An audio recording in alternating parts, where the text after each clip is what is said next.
నమస్కారం, welcome to I dream. నేను మీ విజిత. ఏ పని చేయాలన్నా మనకు ధర్మ ప్రకారంగా ఎన్నో సందేహాలు ఉంటాయి. అటువంటి సందేహాలను నివృత్తి చేయాలంటే మనకు రైట్ పర్సన్ అనేవారు ఒకరు ఉండాలి. ప్రస్తుతం నాతో పాటు ఉన్నారు ప్రముఖ జ్యోతిష పండితులు, ఆధ్యాత్మికవేత్త నిట్టెల ఫణిభాస్కర్ శర్మ గురూజీ. ఇప్పుడు గురుగారితో మాట్లాడి మన సందేహాలన్నింటినీ నివృత్తి చేసుకుందాం. నమస్కారం గురుగారు. నమస్కారం అండి. గురుగారు, చాలా వరకు అందరము వింటుంటాము ఏంటి అంటే, అమ్మవారి ముక్కు పుడకని ఎప్పుడైతే కృష్ణమ్మ తాకుతుందో ఆ తర్వాత అంతా మునిగిపోతుంది, ప్రళయం వస్తుంది అని చెప్పి, ఇదంతా నిజమే అంటారా? అసలు ఎందుకు వచ్చింది ఈ మాట అనేది? అంటే ఇది ప్రత్యేకించి కాలజ్ఞానంలో ఎక్కువ వింటూ ఉంటామండి.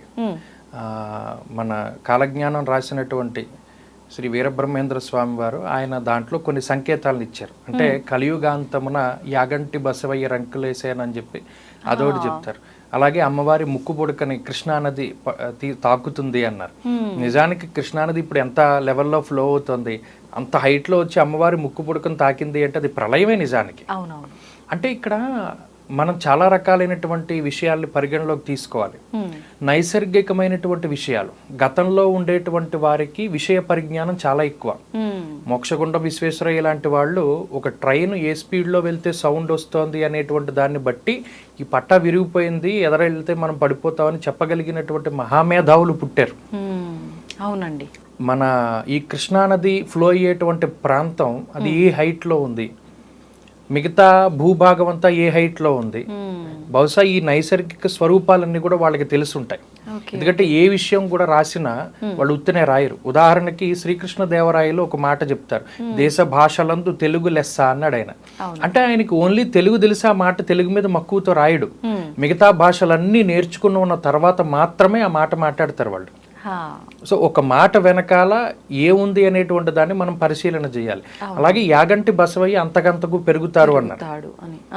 అక్కడ కూడా ఏదో ఒక పాయింట్ ఉంటుంది. యాగంటి క్షేత్రానికి సంబంధించిన కొన్ని సూత్రాలు ఉంటాయి. అలాగే ఇది వరకు ప్రయాణాలు చేసేటప్పుడు, ఇప్పుడంటే మనకి అండర్ గ్రౌండ్ సిస్టాలు కొత్తగా మనకి రోడ్లు వేస్తున్నాయి, అప్పట్లోనే ఉండేవి.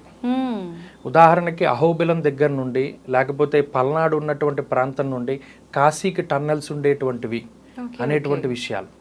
అలాగే ప్రత్యేకించి మీరు ఇప్పుడు అడిగారే, కృష్ణానది అంత ఎత్తుకి ఫ్లో అయితే, అంటే కృష్ణానది ఫ్లో అయ్యేటువంటి ఆ విజయవాడ ప్రాంతం బహుశా నైసర్గికంగా చాలా ఎత్తులో ఉండొచ్చు. ఎప్పుడైతే ఆ కృష్ణానదికి ముక్కు పుడక తాగుతుందో అమ్మవారిది, ఇక అంత మించిన హైట్ పెరగడానికి అవకాశం ఉండదు. అంటే జల ప్రళయానికి సంకేతంగా ఆయన మాట మాట్లాడాడు. ప్రళయాలు కూడా చాలా రకాలుగా ఉంటాయి. అంటే అసలు ప్రళయం ఎందుకు వస్తుంది? ఆ సృష్టి అంతే కదా. ఇప్పుడు పాపం ఎందుకు పెరుగుతుంది? ఇప్పుడు కలియుగాన్ని తీసుకోండి. కలియుగంలో మనం ప్రథమ పాదంలో ఉన్నాం. మేరోహ దక్షిణ దిగ్భాగే శ్రీశైలస్య ఈశాన్య ప్రదేశే, హైదరాబాద్ లో ఉంటే వాయువ్య ప్రదేశే, కృష్ణా గోదావరియోర్ మధ్య. అంటే నైసర్గిక స్వరూపాన్ని గురించి చెప్తోంది శాస్త్రం. నువ్వు ఎక్కడున్నావురా? మేరుకి దక్షిణ భాగంలో ఉన్నావు, శ్రీశైలం కేంద్రంగా చేసుకుని చెప్పారు వాళ్ళు. శ్రీశైలానికి వాయువ్యంలో ఉన్నావు, కృష్ణా గోదావరి మధ్యలో ఉన్నావు, ఆ పుణ్యక్షేత్రం. అదే మీరు కాశీ వెళ్ళండి, అక్కడ ఏమంటాడు? వింధ్యస్య ఉత్తర ఆర్యావర్తన ఏకదేశే అసీవరణయోర్ మధ్యే ఆనందవనే మహాశ్మశానే మణికర్ణికా క్షేత్రే అని సంకల్పం చెప్తారు. అంటే వింధ్యకి ఉత్తరంలో ఉన్నావు. మన శాస్త్రవేత్తలే వాళ్ళు, మునులంటే శాస్త్రవేత్తలే. వాళ్ళ నైసర్గిక పరిజ్ఞానం అంత గొప్పగా ఉండేది. ఇందాక చెప్పినట్టు తిరుపతి రోడ్డు వేసినటువంటి మోక్షగుండం విశ్వేశ్వరయ్య గారు ఎన్ని గుర్తుపెట్టుకుని వేసుంటాడు. అలా ఈ కాలజ్ఞానం చెప్పినా ఏం చెప్పినా ఇవన్నీ కూడా ఆ స్వరూపాలు వాళ్ళకి తెలుస్తాయి. పలానా ప్రాంతం మెట్ట ప్రాంతం, పలానా పల్లపు ప్రాంతం. ఇప్పుడు ఆర్థర్ కాటన్ ఆయన విజయేశ్వరంలో బ్యారేజ్ కట్టాడంటే ఎక్కడ పల్ల ఉంది, ఎక్కడ అడ్డుకట్ట వేస్తే నీళ్లు ఆగుతాయి అన్న విషయాన్ని ఆయన దృష్టిలో పెట్టుకుని ఇక్కడ ఆనకట్ట కడితే అది మునిగిపోకుండా నీళ్ళన్నీ మనం ఆపగలుగుతాం, ఆయన దృష్టిలో పెట్టుకుని కట్టాడు. అలాగే ఇప్పుడు ఈ చాలా మందికి క్యూరియాసిటీ ఉంటుంది, ఈ ప్రళయం ఎప్పుడు వస్తుంది. ప్రళయాలు చాలా రకాలుగా ఉన్నాయి. ఫస్ట్ ఎప్పుడు కూడా ప్రళయం వచ్చేటువంటి ముందు బడబాగ్నులు వస్తాయి అన్నాడు. అంటే ఏంటి? ప్రచండ మారుతము, బడబాగ్ని, అలాగే అగ్ని జ్వాలలు. ఫస్ట్ ఏమవుతుంది అంటే టెంపరేచర్ పెరిగిపోతుంది. ఇలాగే చెప్పాడు ప్రళయం గురించినటువంటి విషయం. టెంపరేచర్ పెరిగిపోవడం ద్వారా భయంకరమైనటువంటి ఎండలు వస్తాయి. ఇప్పుడు వస్తున్న 52 డిగ్రీలు మన ఢిల్లీలో వచ్చింది. అలా ఫస్ట్ ఎండ వల్ల జీవులు చచ్చిపోయి ఎండ వల్ల ఉన్నటువంటి నీరు శాతం అంతా కూడా పోతుంది అన్నాడు. తర్వాత బడబాగ్నులు వస్తాయి అన్నాడు. అంటే దగ్ధమైపోతుంది మొత్తం. అగ్ని వల్ల మొత్తం దగ్ధమై తర్వాత ప్రచండ మారుతం వస్తుంది అన్నాడు. అంటే ఇంకా మిగిలిపోయింది ఏమన్నా ఉంటే ఆ గాలుల్లో కొట్టుకుపోతుంది. ఇప్పుడు చూడండి, ఏదైనా ఒక ప్రాంతంలో ఉన్న చెట్లని మీరు మంట పెట్టారు, దాని మీద విపరీతమైన గాలి ఫ్లో అయింది, అసలు అక్కడికే ఏముండదు. ఇదంతా అయిన తర్వాత అప్పుడు నీళ్ళకి సంబంధించి అంటే ప్యూర్ వాష్ చేసేస్తాడు భగవంతుడు. ఈ జల ప్రళయానికి ముందు ఇవన్నీ జరుగుతాయి.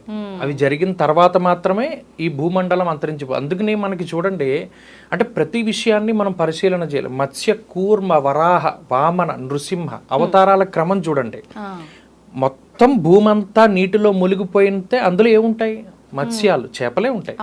మొట్టమొదటి అవతారం మత్స్యం, తర్వాత కూర్మం.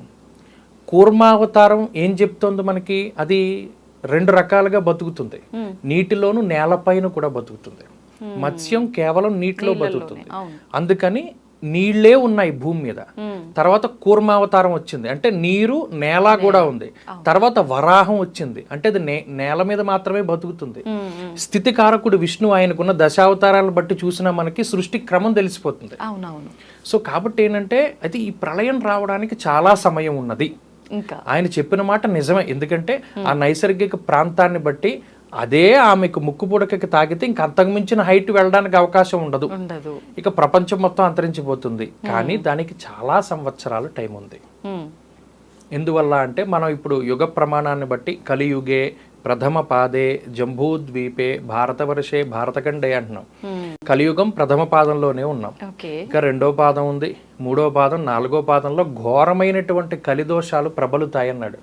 ఆ దోషాలన్నీ అయిన తర్వాత గాని పాపం పుచ్చిపోతేనే గాని కలికి అవతారం రాదన్నాడు. కలియుగాంతంలో ఒక మనిషి యొక్క యావరేజ్ లైఫ్ స్పాన్ 16 సంవత్సరాలని చెప్పాడు, 14 సంవత్సరాలని చెప్పాడు. ఆ 14 సంవత్సరాలకు మించి ఎవడు బతకడన్నాడు. అలా అంతా అయిన తర్వాత అప్పుడు యుగాంతం వస్తుంది. కాబట్టి ఈ లోపల వచ్చేటువంటివన్నీ మామూలువే కానీ ప్రళయానికి సంబంధం ఇవి ఉండవు. అంటే ఇప్పుడు 14-16 సంవత్సరాలు అంటే ఇంకా ముందుకెళ్లే పాదాల్లోకి వెళ్ళే కొద్దా అంతేనండి. ఇప్పుడు మనం మొదటి పాదంలో ఉన్నాం. ఇది వరకు కాలంలో ఇప్పుడు రాముడు పరిపాలన చేశాడు. సుందరాకాండలో మనం సామ్రాజ్య పట్టాభిషేకం జరిగితే అందులో చెప్తాడు, రాముడు 10,000 సంవత్సరాల పాటు రాజ్యపాలన చేశాడని. 10,000 సంవత్సరాలు ఆయన బతుకుంటేనే కదా చేస్తాడు. ఆయన మనిషే రాముడు ఇప్పుడు కూడా. మరి మానవ రూపంలో ఉన్న ఆయన అన్ని సంవత్సరాలు ఎలా బతకగలిగాడు? అప్పట్లో వాళ్ళ లైఫ్ స్పాన్ అది. దశరథుడు దశరథకృత శని స్తోత్రం చదివాడు. శనేశ్వరుడు రోహిణీ నక్షత్రాన్ని రోహిణీ శకట భేదనం చేయకుండా ఆయన ఆపి అక్కడ స్తోత్రం చేసి మళ్ళా ఇంటికి వచ్చాడు. ఆయనకున్న రథం ఎలాంటిది? అంతరిక్షంలోకి వెళ్ళొచ్చిందన్నారు, అంటే ఆయన దాటి వెళ్ళాడు. అలాగే మేఘనాథుడు గాల్లో యుద్ధం చేశాడు, ఫ్లైట్లు ఉన్నాయి అప్పుడు.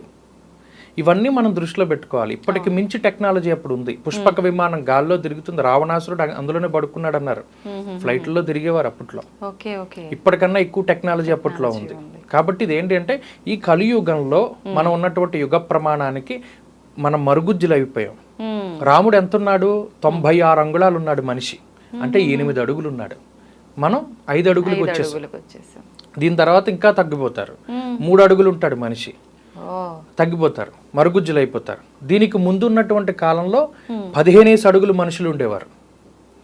వాళ్ళ ఆయుర్దాయాలు గొప్పగా ఉండేవి. ఈ 10,000, 20,000 సంవత్సరాల ఆయుర్దాయం ఏమైపోయింది? తగ్గిపోతుంది, 100కు వచ్చేసింది కలియుగంలో. వీళ్ళు వేదం చదువుకోలేరనే కదా వేదవ్యాసుడు వేదాన్ని విభజన చేశాడు. కలియుగం చివరిలోకి వచ్చేసరికి ఇంకా తగ్గిపోతారు. అంటే ఆయుష్ తగ్గే కొలది అన్ని తగ్గుతూ వస్తున్నాయా? సంవత్సరాలు తగ్గే కొద్దీ ఆయుష్ తగ్గిపోతుంది, ఇంతకాలం బతకరు. ఇది వరకు మన పూర్వీకులు చూడండి 100 ఏళ్ళు బతికారు. ఇప్పటికీ కాశీ క్షేత్రంలో ఒక ఆయన మొన్న ఆయనకి ఏదో అవార్డు కూడా ఇచ్చారు, బహుశా అది పద్మశ్రీనే ఏదో ఇచ్చినట్టున్నారు. ఆయన ముసలాయన 120 సంవత్సరాలు, ఆయన ఇప్పటికీ యోగాసనాలు వేస్తున్నాడు.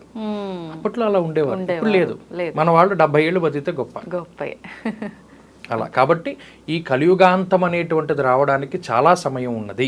ఇప్పుడు మనం ప్రథమ పాదంలో ఉన్నాం. దీనికి రెండో పాదానికి ఈ లక్షణాలు, మూడో పాదానికి, నాలుగో పాదానికి ఇక భావబంధాలు ఏమి ఉండవన్నాడు. అసలు ఎవ్వరికి తేడా ఉండదు. ఒక పశువు ఏ విధంగా ప్రవర్తిస్తుందో మనిషి అలా ప్రవర్తిస్తాడన్నాడు. ఇవన్నీ జరగాలి, అప్పుడు భగవంతుడు వస్తాడు. జరిగేది తథ్యం, అప్పుడు ఖచ్చితంగా జరుగుతుంది. మనందరం ఉండము అప్పటికి. ఏముంటాడు? కలియుగం 4,32,000 సంవత్సరాలండి. ఈ 4,32,000 సంవత్సరాలు కూడా ఎలా వచ్చింది అంటే, మీరు ఎప్పుడైనా సూర్యుడికి సంబంధించినటువంటి లెక్కలు చూస్తే what is the radius or diameter of sun అని మైల్స్లో నొక్కండి. నొక్కితే అది మీకు ఇది చూపెడుతుంది 64,000 మైళ్ళు. ఆ 64,000 మైళ్ళకి సంబంధించిన లెక్కే ఇది. ఆ 64ని డబల్ చేయండి, త్రిబుల్ చేయండి, 4 రెట్లు చేయండి, అప్పుడు మీకు ఈ యుగ ప్రమాణాలు వస్తాయి. అప్పుడు ఈ యుగ ప్రమాణానికి తగ్గట్టు అంటే అక్కడికి ఏమవుతుంది, భూమి సూర్యుడికి మధ్యలో ఉండేటువంటి దూరం మారుతుంది అన్నాడు. అలా మారి మారి మారి ఆ టెంపరేచర్ పెరిగి, బడబాగ్నులు పెరిగి, ప్రచండ మారుతాలు గాలి అది వచ్చి అప్పుడు ఇది అంతా వాష్ అయిపోయి మరలా ఇంకొక యుగం ప్రారంభమవుతుంది అన్నాడు. కలి ఏం చెప్పాడు బ్రహ్మగారికి, నా యుగంలో పుట్టినటువంటి వాడిని ఎవ్వడిని కూడా మరలా కలియుగంలోనే పుట్టిస్తాను గాని వేరే యుగాల్లో పుట్టించను అన్నాడు. అంటే ఏంటి, కాదు, ఈ కలియుగానంతరం మళ్ళా కృతయుగం వస్తుంది. కృతయుగం అంటే ఏంటి, మళ్ళా 4 వర్ణాల వాళ్ళు వాళ్ళ వాళ్ళ వృత్తులు చేసుకుంటూ ధర్మంగా నడుస్తారు. కృతయుగంలో భగవంతుడు అనేటువంటి వాడు ప్రజలతోటి జీవించాడు. ప్రజలతోటి ఉంటూ కృతయుగంలో ఒకవేళ ఎవరైనా ప్రజలు కొట్టుకుంటే వేదాల గురించి కొట్టుకుంటారు, చదువు గురించి కొట్టుకుంటారు. అందుకనే మనకి హిరణ్యకశిపుల వృత్తాంతాన్ని చూస్తే ఆయన ఈ వేదాలని తీసుకుని భూమిలోకి వెళ్ళిపోతాడు. ఆ వేదాలని కాపాడడానికి భగవంతుడు వెళ్తాడు. ఆ తర్వాత యుగంలో ఒక స్త్రీ వల్ల దెబ్బలాడుకున్నారు. తర్వాత యుగంలో భూమి గురించి కొట్టుకున్నారు. ఈ యుగంలో డబ్బు గురించి వీటి గురించి కొట్టుకున్నారు. చాలా అధమమైనటువంటి దెబ్బలాట. సో ఇలా మనుషుల యొక్క విలువలన్నీ కూడా పడిపోతూ అన్ని ఆయుర్దాయం, ఆరోగ్య పరిస్థితులు, విధానాలన్నీ పడిపోయి చివరికి మనుషుల వల్ల మనుషులే నాశనం అయిపోయేటట్టుగా భగవంతుడు చేస్తాడు, సృష్టించాడు. నిజంగా చాలా మంచి మంచి విషయాలు తెలియజేశారండి. అసలు వింటుంటాం కానీ అసలు ఇంత డెప్త్ ఉంది, వింటుంటే ఇంకా ఇంకా తెలుసుకోవాలని ఉంది. మరొక వీడియోలో మళ్ళీ ఇలాంటి మంచి మంచి విషయాల గురించి తెలుసుకుందాం. ధన్యవాదాలు.